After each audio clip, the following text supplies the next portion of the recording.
The following program was produced by an independent community producer. The opinions expressed do not necessarily reflect those of the ECAT staff or board of directors.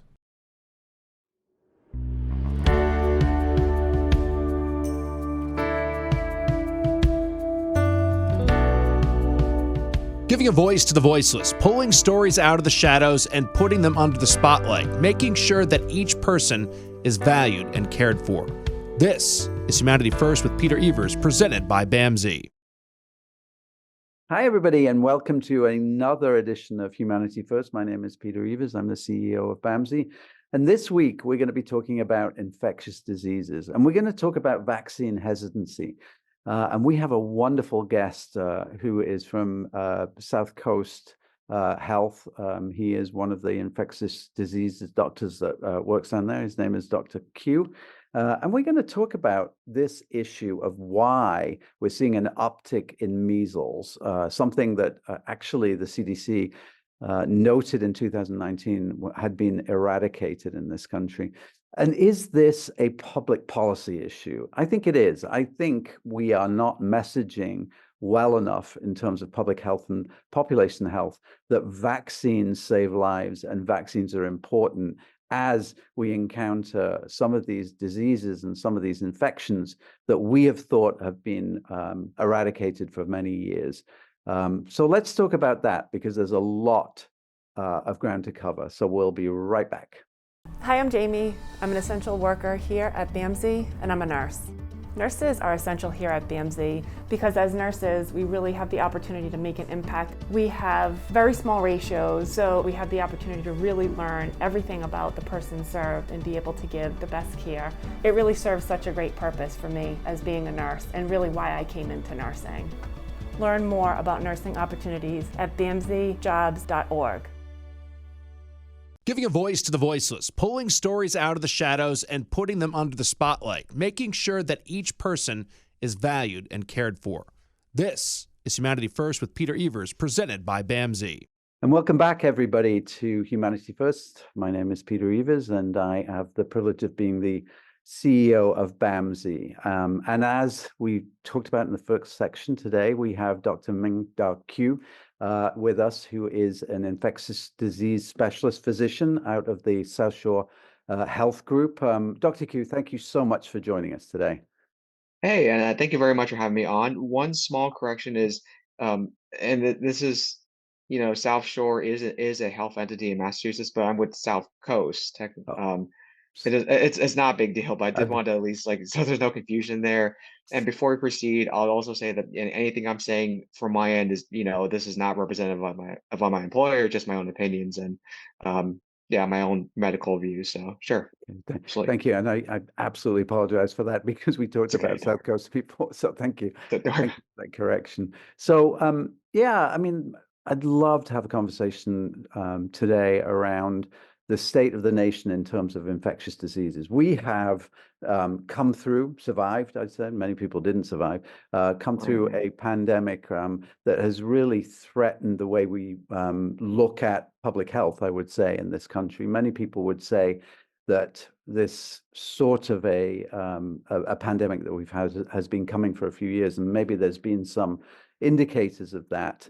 But now I think we've sort of gone through COVID, and I noticed the other day that there was an uptick in this country. I don't think it's even regional in this country about measles, which is really interesting to me because when I was a kid, which was of course an awful long time ago, I remember my mother, who was a nurse, by the way, taking me to what she called measles and mumps parties, and we would go and play with other kids who had measles at a certain age. Of course, we've come a long way in thinking from then, and we've talked about vaccines. And first of all, can you shed a little light on what is going on with infectious diseases like measles now? And why are we seeing an uptick at the moment? Right, right. So yeah, let's talk about measles. I want to at least talk about measles from the perspective of the United States first, and then kind of catch us up to speed about what's going on more recently. So the big milestone is that as of the year 2000, it was declared that measles as an endemic disease to the United States has been eliminated, and that was largely due to vaccination efforts and vaccination coverage.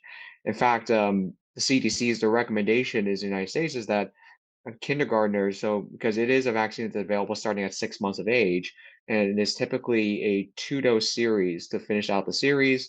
And it started usually in childhood, it's kind of like the standard time to start it, is that they look at kindergartners and they suggest that the vaccination coverage should be 95% at least among kindergartners in the United States, period. That's kind of like the bar that's been set there to kind of keep things the way that have been since essentially eradication.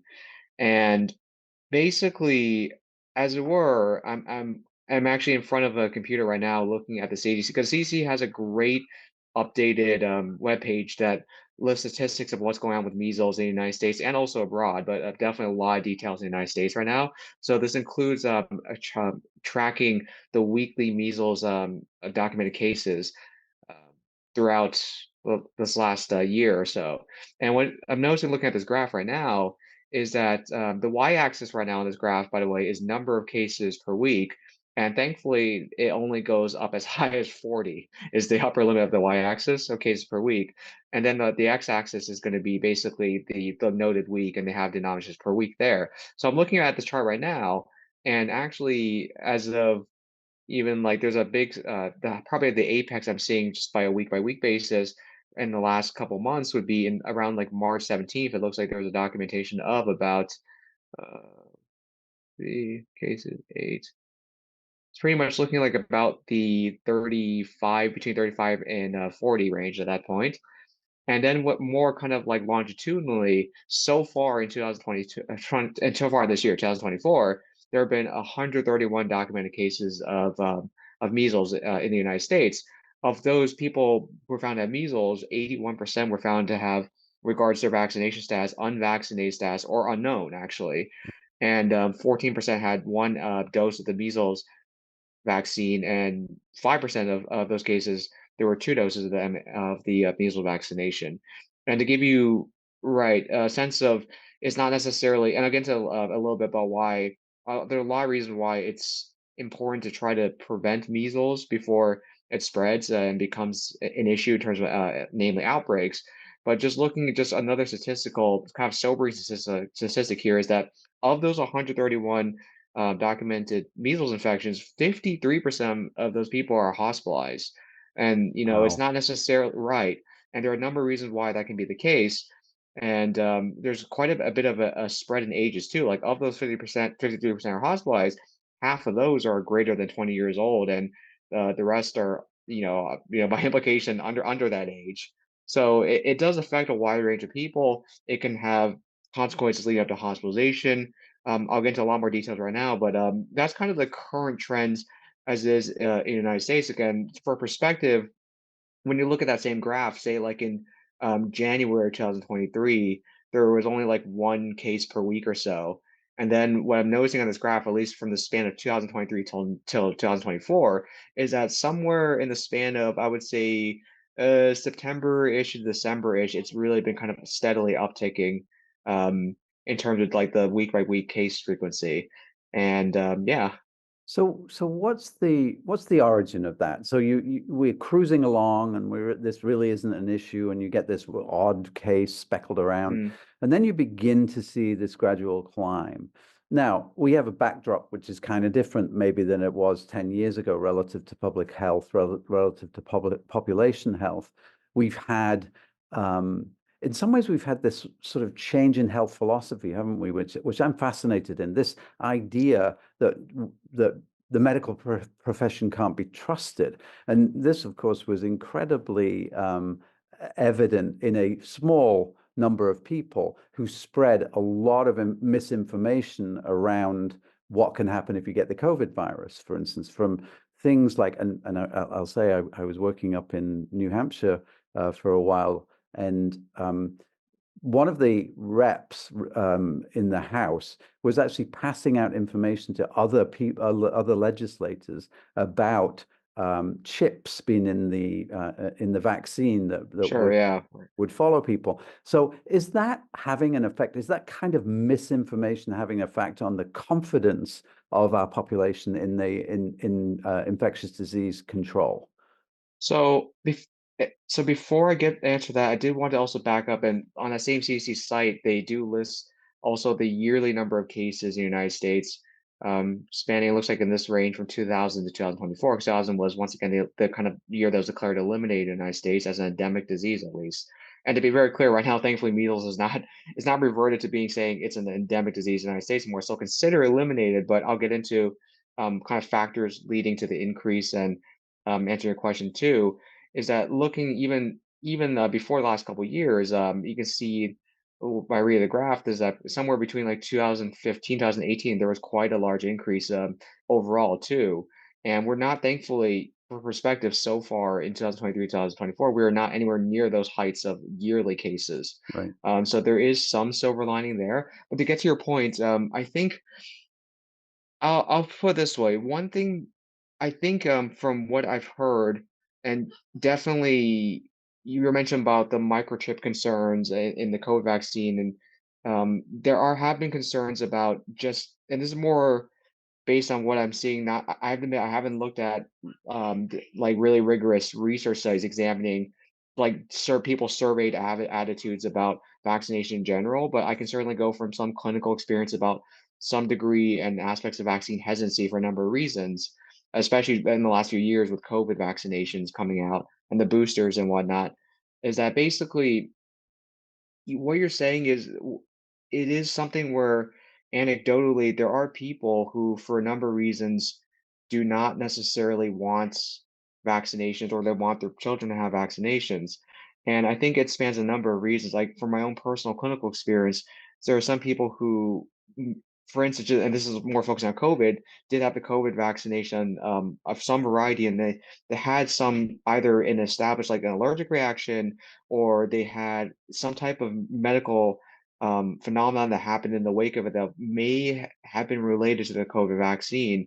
And, understandably, I think those are definitely from personal experience situations in which I totally understand why they are hesitant about further vaccination. Right. I think some people too, when the case comes to COVID, when the vaccine was still rolling out, it was a situation where there were concerns about people about perhaps like the what we say the emergency essentially approval of it. It was a kind of a fast tracking of some sorts. It doesn't mean that it wasn't rigorously scientifically approved, but it was something where in past vaccinations, there's more time to kind of go over and kind of like survey and basically go through a lot of the different steps that it was a different time frame basically. Once again, I want to stress that it was not like rushed out the door necessarily, but there's a different kind of aspect in terms of like how much time was allocated to the kind of pre-approval period, so to speak, for the vaccinations. When it comes to measles vaccinations, this is a little bit tricky because, for full disclosure, I'm not a pediatric practitioner, and probably I would say the lion's share of measles vaccinations has to do with go through the offices of primary care providers, pediatric providers. I am not someone who's routinely prescribing the measles, mumps, and rubella vaccine just by the sheer nature of the population I'm seeing clinically. So, in terms of like direct clinical experience, in terms of vaccine hesitancy regarding measles vaccination, it's hard. I can't really comment. There is, I think, really historically, a lot of the hesitancy had to do with autism concerns and has to do with a components of the vaccines that this goes back, and this has been thoroughly debunked. It's not a link to autism. There's no established link to autism and the measles, mumps, and rubella vaccination. And I think for a while, that from what I heard, is that was a big aspect of the hesitancy of it. And to your point too about changing views about trust in healthcare providers, I think I have personally seen is that, generally speaking, when it comes to issues of infectious disease, I have talked to people who they will disagree or they'll have different opinions based on either experiences with other providers or their own reading of different types of sources or talking to other people. in their life, and certainly people are allowed to build their own opinions. I mean, I think my role is, I think of myself as an advisor. I'm giving a medical opinion. Part of principle of medical healthcare in the United States is to respect the person's autonomy. Yep. So ultimately, I can just give through my expertise and my learning and my own experiences, I can say, look, this is what I would recommend because of X, Y, or Z. Here are some alternatives if you don't want to do that. And I can kind of give like a strength of recommendation. Either, I heavily recommend you do this versus, this is something that may benefit you. So generally, my clinical approach, when it comes to my own patient care and interactions. So I want to kind of pivot back a little bit because now this is kind of being a long answer, but when it comes to measles, so specifically when measles, I mentioned, is not endemic in the United States right now. The current stance and thinking is that the case of measles are being identified in the United States are due to, generally speaking, people who most of it's due to people who travel abroad to areas where there is higher circulation of measles, and those travelers from the United States, unfortunately, may be unvaccinated or under-vaccinated. And there is still some minority people who are fully vaccinated, who, for a number of reasons, if you go to an area with circulating measles outbreaks, they can still be unfortunate. It's so contagious they can still unfortunately still bring it back. Yeah. Those are kind of scenarios that we're looking at. And the reason I want to stress that is that from what the CDC's opinion about what's going on globally is that it's, unfortunately, especially in the last couple of years, when COVID was really raging, there was a plummeting of vaccination for MMR internationally. So that could certainly lead to a large percentage of what we're seeing. Although, albeit that wouldn't really explain, as I mentioned, looking at the yearly trends, what's happened between 2012 and 2018, of Right. course. Right. So I think that's only part of the picture, right? Yeah, it's fascinating though, isn't it? Because I think as we look at this, we have this confluence of events that are happening. One is the globalization of the planet, right? That Yep. really, I mean, I can probably be in Europe within less than 24 hours if I really needed an air ticket right now. I could get back, and I could get back in the same amount of time. At the same time, there's the internet where information abounds, right? And and there really isn't any control over what that or information is put out. And then you get people like Andrew Wakefield, who basically made his name on, publishing a paper that was absolutely not true and was eventually debunked by the General Medical Council in Britain. And yet you bump into people on the street sometimes, and they will say, measles gives you autism, and they are absolutely convinced of that. And the more that the medical profession say that's debunked, it seems with some people, the more they double down on that. Well, in that case, it must be true. So you've got all of these things which really change the way in which we have to message. Because I suppose the question I have for you is that when we look at global pandemics and endemics in countries, and we say, what is the best way forward to contain a vaccination, if there is one, is always going to be a recommendation. And am I right about that? Yeah, so I would say, especially when it comes to measles specifically, that is the prevention method. So, to give you statistics, one dose of the measles, mumps, and rubella vaccine will um, basically prevent 93% of infections, and a second dose increase that to 97%. Now, once again, that's not bulletproof, and as I mentioned, even if you are fully vaccinated, you can be unfortunate enough where you end up among a cluster of people that are having measles during an outbreak, and it's so contagious they can still have measles, despite that. But generally speaking, and that's hardest there are a lot of different infectious diseases, I'll put it that way. When it comes to communicable infectious diseases that have established and proven effective vaccines, that's really the best thing to do. It really is vaccinations. I mean, some diseases, there can be certain practice measures too, such as like you're talking about outbreaks of like foodborne infectious diseases, certain respiratory viruses. You can certainly have measures that are behavioral too. But I Absolutely. mean, generally speaking, I would say, once again, if it has an effective vaccine, it has a proven track record, both of efficacy and safety with regards to the risk benefit profile of taking a vaccine, then I think that really is, as a generality, I think it's correct in saying that it is our most effective prevention method. Yeah. We're running out of time, Dr. Q, and I really appreciate you pitching in. But I was struck by a thought the other day that these folks who are questioning medical research and things, maybe they're a car mechanic, and maybe somebody comes to them and says, "What's wrong with my car?" And they say, "Well, you need a new carburetor." And then somebody says to them, "No, no, I don't. I absolutely don't. I know I don't. And it's just my opinion, but I don't." It's the same thing, right? I mean, it's even more because the medical profession has sort of, gone to school for many years, and it really is about how do we make sure that we cut through some of that sort of opinioning, if you like. I'm not saying it's wrong or it's right. It's just opinioning as opposed to being factual. Sure, I'm gonna I think my thoughts are it's probably gonna part of it can be a certainly public health messaging. But I think the issue is that if you're talking about some percentage of people who are very much going to be opposed to hearing that messaging, that can be a difficult means of trying to reach them. I think for those people, who are at least willing to open up the conversation to consider that perhaps their opinion is not necessarily correct, or perhaps their opinion needs clarification in some respects, I think it's going to be first thought I had was approaching them like, what are your specific concerns, I suppose?